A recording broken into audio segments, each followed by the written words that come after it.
Welcome back. In tutorial 5, we're going to continue to delve into Google Sites.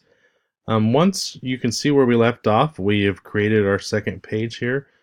But after we've created our page, we may want to go back now and actually insert different types of content. As you can see, there's several Google features here that are very important and very easily to define. You can even scroll down and see charts, forms. You have Google Sheets, slides, and documents. For today's demonstration, we're just going to take a quick look at Google Maps, and I'm just going to click on North America, and you can see that we can scroll in there, and I want to focus on the United States, and we'll zoom in here to Oklahoma City.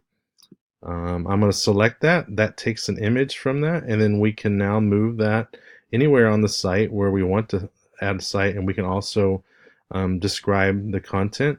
But also, one neat thing is too here, once it's placed, you can go back in here and you can actually manipulate very easily the size and what you want to have it displayed and where you want to have it displayed.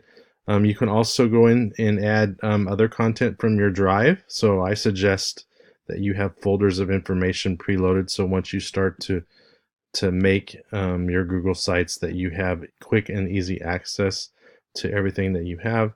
And once again, too, you can go in here and add different text boxes, and that pulls up the various tools that you can have there too. But as you can see, pretty much any content that you would need, you have access through these side tools as you're inserting or embedding from other sites links that will be important as you design your Google site.